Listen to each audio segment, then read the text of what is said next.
ನಮಸ್ತೆ, welcome back to lifestyle. ನಾವು ಇವತ್ತು ಊರಿಗೆ ಹೊರಟದ್ದು.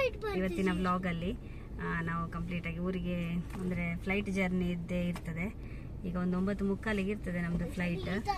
3 ಅವರ್ಸ್ ಮೊದಲೇ ನಾವು ಅಲ್ಲಿ ಏರ್ಪೋರ್ಟಿಗೆ ರೀಚ್ ಆಗಬೇಕು, ಇಂಟರ್ನ್ಯಾಷನಲ್ ಫ್ಲೈಟ್ಸ್ಗೆಲ್ಲ. ಹಾಗೆ ಈಗ ಹೋಗ್ತಾ ಇದ್ದೇವೆ ಅಲ್ಲಿ. ಈಗ ಒಂದು 6:15 ಆಯಿತು. ನಾವು ಈ ಸಲ ಸ್ವಲ್ಪ ಬೇಗನೆ ಹೊರಟದ್ದು, 3 ಅವರ್ ಮೊದಲೇ ಹೋಗುವ ಅಂತ. ಅಂದರೆ ಆನ್ಲೈನ್ ಚೆಕ್-ಇನ್ ಎಲ್ಲ ಆಗಲಿಲ್ಲ ನಮಗೆ. ಹಾಗೆ ಇಲ್ಲಾದರೆ ಈಗ ಸ್ವಲ್ಪ ಸೀಸನ್ ಕೂಡ, ಹಾಗಾಗಿ ಇಲ್ಲ ಬಾಕಿ ಟೈಮಲ್ಲಿ ಹೋಗುವಾಗ ನಾವೊಂದು 2 ಅವರ್ ಮೊದಲು ರೀಚ್ ಆಗುವಾಗೆ ಹೋಗ್ತೇವೆ. ನಾನು ಮತ್ತು ದಿಶಾನ್ ಮಾತ್ರ ಹೋಗ್ತಾ ಇರೋದು ಈಗ. ಹಾಗೆ ಬೇಗ ಹೋದರೆ ಸ್ವಲ್ಪ ಈ ಮಕ್ಕಳನ್ನು ಹಿಡ್ಕೊಂಡು ಹೋಗುವಾಗ ಗಡಿಬಿಡಿ ಆಗೋದಕ್ಕೆಲ್ಲ ಆಗ್ತದೆ. ಹಾಗೆ ಈಗ ಇಲ್ಲಿ ಏರ್ಪೋರ್ಟ್ ಹತ್ರ ರೀಚ್ ಆದ್ವಿ ನಾವು.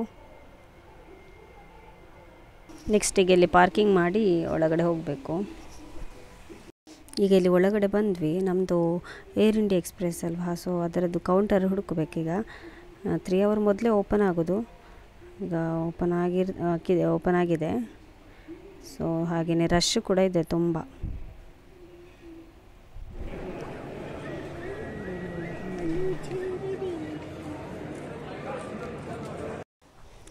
ಇಲ್ಲಿ ನನ್ನ ಹಸ್ಬೆಂಡೇ ಎಲ್ಲ ಲಗೇಜ್ ಎಲ್ಲ ನಮಗೆ ಹಾಕಿ ಕೊಟ್ಟರು. ಅಂದರೆ ನಾವೇ ಮಕ್ಕಳನ್ನ ಹಿಡ್ಕೊಂಡು ಹೋಗ್ತೇವಲ್ಲ, ಸೊ ಅವ್ರಿಗೆ ಇಲ್ಲಿವರೆಗೆ ಬರಲಿಕ್ಕೆ ಆಗ್ತದೆ. ಆದಮೇಲೆ ಇಲ್ಲಿ ಬೋರ್ಡಿಂಗ್ ಪಾಸ್ ಕೂಡ ಇಶ್ಯೂ ಮಾಡ್ತಾರೆ. ನಮ್ಮದು ಲಗೇಜಿದು ವೆಯ್ಟ್ ಎಲ್ಲ ಚೆಕ್ ಮಾಡಿ.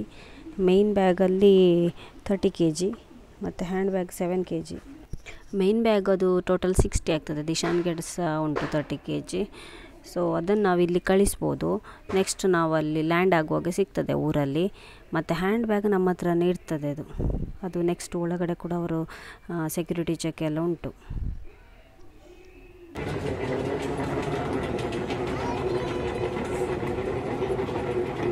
ನಮ್ಮದು ಎಮಿಗ್ರೇಷನ್ ಮತ್ತು ಸೆಕ್ಯೂರಿಟಿ ಚೆಕ್ ಎಲ್ಲ ಆಯಿತು. ಈಗ ನಾವಿಲ್ಲಿ ಗೇಟ್ ಹತ್ತಿರ ಬಂದಿದ್ದೇವೆ, 13B ಅಂತ. ಇನ್ನು 1 ಗಂಟೆ ಉಂಟು ನಮಗೆ. ಹಾಗೆ ಈಗ 1 ಅವರ್ ವೆಯ್ಟ್ ಮಾಡಬೇಕು. ಈ ಸಲ ನಾವು ಫಸ್ಟ್ ಟೈಮ್ ನೈಟ್ ಟ್ರಾವೆಲ್ ಮಾಡ್ತಾ ಇರೋದು ಬೇರೆಯಿಂದ. ಹಾಗೆ ಸ್ವಲ್ಪ ಒಳ್ಳೆಯದಾಗ್ತದೆ, ಗಡಿಬಿಡಿ ಆಗೋದಿಲ್ಲ. ಇಲ್ಲಾಂದರೆ ಯಾವಾಗಲೂ ನಮ್ಮದು ಬೆಳಿಗ್ಗೆ ಫ್ಲೈಟ್ ಇತ್ತು, ಒಂದು 7 ಗಂಟೆ ಹಾಗೆ ಮನೆ ಹೊರಡಬೇಕಿತ್ತು. ಅದು ಮಕ್ಕಳನ್ನ ಇಟ್ಕೊಂಡು ಸ್ವಲ್ಪ ಕಷ್ಟ ಆಗ್ತಾಯಿತ್ತು. ಇದು ಸ್ವಲ್ಪ ಆರಾಮ ಅನ್ನಿಸ್ತದೆ. ಹಾಗೆಯೇ ಗೇಟ್ ಓಪನ್ ಆಯಿತು. ನಾವೀಗ ಇಲ್ಲಿ ಫ್ಲೈಟ್ ಒಳಗಡೆ ಹೋಗ್ತಾ ಇದ್ದೇವೆ.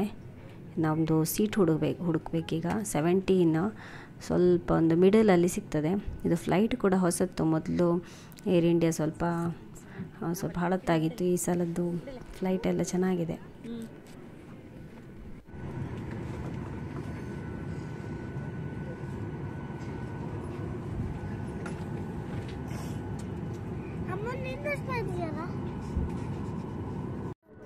ಇದು ಟೈಮ್ ಅಂದರೆ ಟೈಮಿಗೆ ಎಕ್ಸಾಕ್ಟಾಗಿ ಅವರು ಫ್ಲೈಟ್ ಕೂಡ ಅಂದರೆ ಟೇಕ್ ಆಫ್ ಆಗ್ತದೆ. ನೋಡಿ ಎಷ್ಟು ಚೆನ್ನಾಗಿದೆ ವ್ಯೂ ಕೂಡ. ಹೊರಗಡೆ ಫುಲ್ ಲೈಟಲ್ಲಿ ತುಂಬ ಚೆನ್ನಾಗಿ ಕಾಣಿಸ್ತಾ ಇದೆ.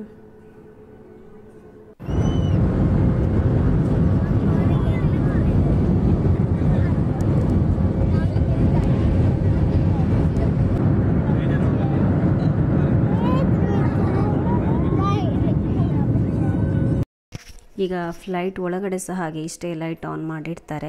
ಒಂದು ಸ್ವಲ್ಪ ಮೇಲೆ ಹೋಗಿ ಸ್ವಲ್ಪ ಸೆಟಲ್ ಆದಮೇಲೆ ಕಂಪ್ಲೀಟಾಗಿ ಒಂದು ಲೈಟ್ ಎಲ್ಲ ಆನ್ ಮಾಡಿ ಮತ್ತು ನಮಗೆ ಫುಡ್ ಎಲ್ಲ ಸರ್ವ್ ಮಾಡ್ತಾರೆ.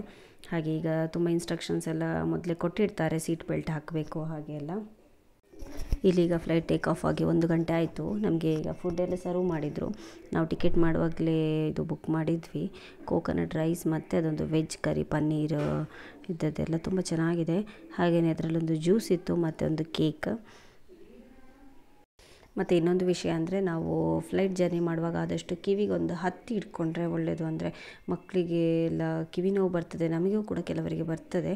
ಹಾಗಾಗಿ ಮತ್ತು ಇದು ಕಿವಿಯಲ್ಲಿ ಹತ್ತಿ ಇದ್ದರೆ ಅದು ನಮಗೆ ನೋವಾಗೋದಿಲ್ಲ.